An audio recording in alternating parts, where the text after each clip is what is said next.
안녕하십니까. 2024년 12월 30일 월요일입니다. 코페스 군사정보 채널에서 오늘은 이쯤에서 다시 보는 세계 최초 F-35 동체 착륙 성공, 이런 주제와 그리스 정부가 님7 시스페로 미사일 24발을 우크라이나로 전달하기로 했다는 소식, 그리고 오스트리아 정부가 12대의 M346 훈련기를 도입하기로 했다는 소식에 대해서 말씀을 전해드리기로 하겠습니다. 먼저 다 아시는 것처럼 안타깝게도 무안공항에서 제주항공 여객기가 동체 착륙을 시도하다가 대형 사고가 일어나서 탑승객 전원이 사망하는 참변이 일어났습니다. 사망하신 분들께 심심한 조의를 표하면서 얼마 전에 우리 공군 F-35A 전투기 한 대가 서산공항에서 동체 착륙을 했던 사건을 다시 한번 되돌아보도록 하겠습니다. F-35A 전투기는 적어도 훈련 비행을 하는 도중에 항공기에서 쿵하는 소리가 들렸고, 이에 조종사가 놀라서 기체 점검을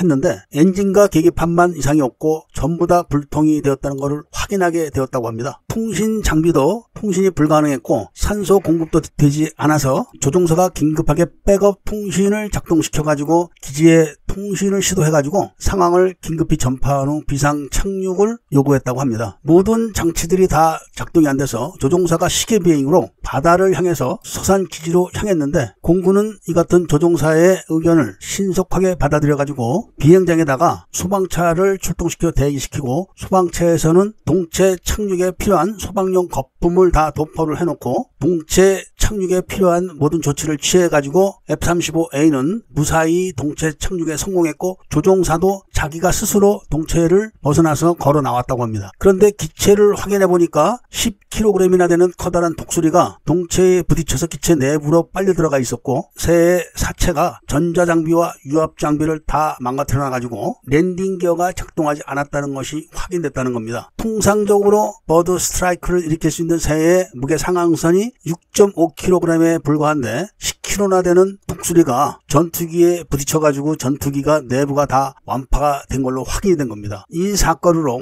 전 세계에서 F-35A가 동체 착륙을 성공시킨 첫 번째 사례로 기록이 되었지만, 이번에 사고가 난 제주항공 항공기는 사고 조사 결과가 확인돼야 알겠지만 얼마나 큰 새가 비행기와 부딪혔는지는 아직 확인되지 않고 있고, 마찬가지로 유압계통이 작동되지 않아서 랜딩 기어가 작동되지 않은 것은 확인되었다고 합니다. 그러나 관제탑과 교신이 이루어진 걸로 봤을 때는 통신 장비는 큰 손상이 없었던 걸로 보여지지만, 워낙 다급한 상황으로 공항 당국과 충분한 사전 협의가 없기 때문에 공항 당국이 활주로에 거품 용액을 살포하지 않았고, 공항에 통상적으로 설치되면 안 되는 콘크리트 구조물에 동체 착륙에 성공한 기체가 미끄러지면서 충돌해가지고 화재가 발생해서 참변이 이루어진 걸로 확인이 되고 있습니다. 정말 안타까운 소식이 아닐 수가 없으며, 군용기와 민용기가 다급한 위기 상황에서 대처하는 행동 양식이 확연하게 달라가지고 이쯤에서 공군 F-35A 전투기의 동체 착륙에 대해서 말씀을 드린 것이고, 다시 한번 희생자분들에게 애도를 표하면서 다음 소식은 미국으로부터 F-35 스텔스 전투기 도입이 승인되고 라팔 전투기까지 인수하게 된 그리스가 보유하고 있던 님7 시스페로 미사일 24발을 우크라이나로 보내기로 했다는 소식입니다. 시스페로는 최대 40km의 사거리를 가졌고 순항 미사일, 전투기, 드론 같은 고속 표적을 공격할 수 있기 때문에 우크라이나가 러시아의 공중 우세에 맞서서 싸우는 데 있어서 중요한 자산이 될 걸로 기대되고, 특히 요격 방식이 폭발 파편 탄두 방식이라 저고도로 들어오는 미사일이나 드론을 막는 데는 효과적으로 알려지고 있어서 대공 방어 체계가 보강이 요구되는 우크라이나에게 중요한 선물이 되었다는 소식을 전하고, 다음 이야기는 오스트리아가 이탈리아의 M346 훈련기 12대를 도입한다는 소식입니다. 이 이야기가 나온 지도 꽤 되었지만 이제야 계약을 하고 이탈리아로부터 훈련기를 직접 인수하게 되었는데, 오스트리아는 사브의 J105 F-35 구형 훈련기를 폐기시키는 대신 이번에는 이탈리아의 M346 훈련기로 대체해서 조종사 양성에 최신 솔루션을 제공해서